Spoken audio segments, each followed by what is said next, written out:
Sastra channel நேயர்களுக்கு நமஸ்காரம். அனுதினம் ஆனந்தம் நிகழ்ச்சியில் உங்கள் அனைவரையும் சந்திப்பதில் மிக்க மகிழ்ச்சி.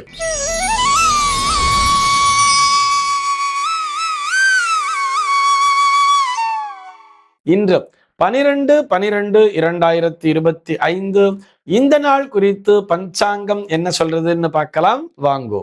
இன்றைய தினம் விஸ்வாவசு வருடம் கார்த்திகை மாதம் 26ஆம் தேதி வெள்ளிக்கிழமை.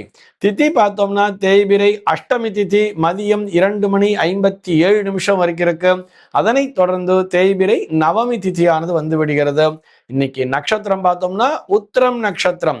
நாளைய தினம் அதிகாலை 5:48 வரைக்கும் இருக்கு. அதனைத் தொடர்ந்து ஹஸ்தம் நட்சத்திரம் என்பதும் வந்து விடுகிறது. நாளைய தினம் அதிகாலை 5:48 வரை, அதாவது உத்திரம் நட்சத்திரம் இருக்கின்ற வரை இந்த நாளானது ஒரு சித்த யோகம் கூடிய நாளாக இருக்கிறது.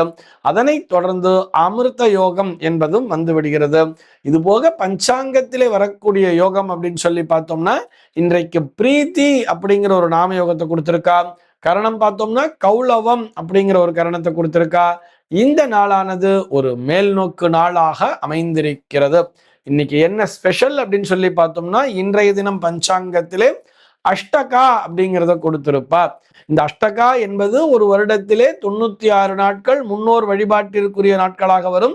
அந்த வரிசையிலே இந்த நாளும் ஒரு நாளாக அமைந்திருக்கிறது என்பதை நினைவூட்டுகிறது. இதுபோக இன்றைய தினம் சௌரமான கணக்கின்படி, அதாவது இந்த சூரியனுடைய சுழற்சியில் அடிப்படையிலே வரக்கூடிய இந்த தமிழ் கணக்கின்படி, தமிழ் மாத கணக்கின்படி கார்த்திகை மாதம் தேய்பிரை அஷ்டமியை ஒரு சிலர் கால பைரவாஷ்டமியாக கொண்டாடி வருகிறார்கள். சென்னையை பொறுத்தவரை இன்றைய தினத்தினுடைய சூரிய உதயம் என்பது காலை 6:25 சூரிய அஸ்தமனம் என்பது மாலை 5:39 சந்திர அஸ்தமனம் என்பது மதியம் 12:28 சந்திர உதயம் என்பது இரவு 12:48 சம்பவிக்கிறது. பிரம்ம முகூர்த்தம் பார்த்தோம்னா நாளைய தினம் அதிகாலை 4:43 முதல் காலை 6:25 வரையில் நீடித்திருக்கிறது. சென்னையை பொறுத்தவரை இன்றைய தினத்தினுடைய ராகு காலம் என்பது பகல் 10:38 முதல் மதியம் 12:02 வரையிலும், யமகண்டம் என்பது மதியம் 2:51 முதல் மாலை 4:15 வரையிலும், குளிகை காலம் என்பது காலை 7:49 முதல் காலை 9:13 வரையிலும் சம்பவிக்கிறது. தினாந்தம் பார்த்தோம்னா இன்றைய தினம் இரவு 1:38 கொடுத்திருக்கா. சூலம் பார்த்தோம்னா இன்றைக்கு மேற்கே சூலம் பகல் 10:55 வரையில் அந்த சூல தோஷம் என்பது உண்டு. அதற்குரிய பரிகாரமாக வெள்ளம் தானம் விடுத்து விட்டு மேற்கு திசையை நோக்கி பயணிக்கலாம் அப்படிங்கிறதையும் சொல்லி இருக்கா. இன்றைய தினத்தினுடைய ஆன்மீக தகவலாக நம்ம என்ன பார்க்க போறோம் சொல்லி பார்த்தோம்னா, மீரா பாஸ்கர் அப்படிங்கிற ஒரு நேயர் கேள்வி கேட்டிருக்கார். அவருடைய கேள்வி என்னன்னு சொல்லி பார்த்தோம்னா, அஷ்டமியிலே செய்யக்கூடியவை செய்யக்கூடாதவை பற்றி சொல்லுங்களேன் அப்படிங்கிறது தான் அவருடைய கேள்வியாக அமைந்திருக்கிறது. பொதுவாகவே நம்ம அஷ்டமி அப்படின்னு சொன்னா எல்லா விஷயங்களையும் தவிர்க்கிறோம் அல்லவா. அன்னைக்கு ஏதாவது ஒரு விஷயத்த ஸ்டார்ட் பண்ணணும், எதுவா இருந்தாலும் நம்ம இல்லை அஷ்டமியா அடடா வேண்டவே வேண்டாம் அப்படிங்கிற மாதிரி தவிர்த்து கொண்டு வருகிறோம். அந்த மாதிரி எல்லாவற்றையுமே அஷ்டமியிலே தவிர்க்க வேண்டும் என்கின்ற அவசியம் இல்லை. பொதுவாக சொல்லணும்னா ஒரு பூஜை அப்படின்னு வச்சுப்போமே, ஏதாவது ஒரு பூஜை பண்றோம் அப்படின்னு சொன்னா தாராளமாக இந்த பூஜைகளை செய்வதற்கு ஏற்ற நாளாகவே இந்த அஷ்டமி நாளானது பார்க்கப்படுகிறது. அது குலதெய்வத்தை ஆராதனையாக இருந்தாலும் சரி, எந்த ஒரு விஷயமாக இருந்தாலும் ஒரு தெய்வ ஆராதனை என்று வரும் பொழுது அதனை தாராளமாக அஷ்டமி நாட்களிலே செய்யலாம். இந்த அஷ்டமி நவமி ஆகட்டும், பிரதமை ஆகட்டும், அமாவாசை ஆகட்டும். அமாவாசைங்கிறது நம்ம பித்ருக்கள் தினம் அப்படின்னு வச்சுட்டு இருக்கோம். பித்ருக்களை ஆராதனை பண்ணிட்டு அதுக்கப்புறம் தாராளமா நம்ம தெய்வ ஆராதனையையும் செய்யலாம். இன்றைக்கு கூட பார்த்தோம்னா அஷ்டகா சார்த்தம் அப்படிங்கிறத சொல்லியிருக்கோம். அந்த அஷ்டகா சார்த்தத்தை முடிச்சுட்டு அதுக்கப்புறம் நம்ம தெய்வ ஆராதனைகளை தாராளமாக செய்யலாம் அப்படிங்கிறதுக்காக சொல்றோம். ஆக தேவதா பூஜைக்கு நாள் நட்சத்திரம் பார்க்க வேண்டிய அவசியமே இல்லை.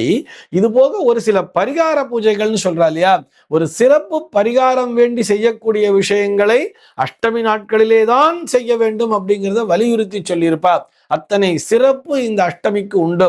உதாரணத்திற்கு துர்காஷ்டமி அப்படின்னு சொல்லுவா தெரியுமா? துர்காஷ்டமின்னு ஏன் சொல்லியிருக்கான்னு பார்த்தோம்னா, அன்றைய தேதியிலே நாம் அந்த சிறப்பு பரிகார பூஜைகளை செய்யும் பொழுது அது முழுமையான வெற்றியை தருகிறது அப்படின்னு சொல்றார். இன்னைக்கு கூட இந்த தேய்பிரை அஷ்டமின்னு வரும்பொழுது எல்லாம் பைரவருக்கு போய் விளக்கேத்துன்னு சொல்லுவா தெரியுமா? எதற்காகன்னு சொன்னா, ரொம்ப கஷ்டத்துல இருக்கும் சார், ஏன் இப்படின்னே தெரியல, எங்கெங்கிருந்தோ எல்லா திசைகளிலிருந்தும் என்னை இந்த துன்பங்கள் தாக்குகிறது, என்னால் மீளவே முடியவில்லைங்கிற ஒரு கஷ்டத்துல இருப்பா தெரியுமா? அவர்களுக்கு ஒரு ஆகச்சிறந்த பரிகாரமாக சொல்லி இருப்பார்கள். என்ன சொல்லியிருப்பான்னா, நீ போய் பைரவருக்கு விளக்கேத்தி நமஸ்காரம் பண்ணு.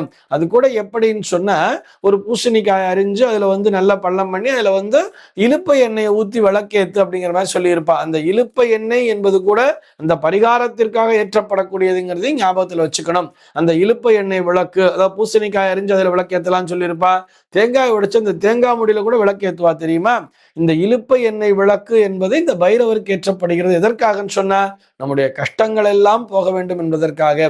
ஆக இந்த அஷ்டமி நாளை எப்படி சொல்லலாம் சொன்னா, இது கஷ்டங்களை போக்கிடும் அஷ்டமி அப்படிங்கிற மாதிரியே சொல்லலாம்.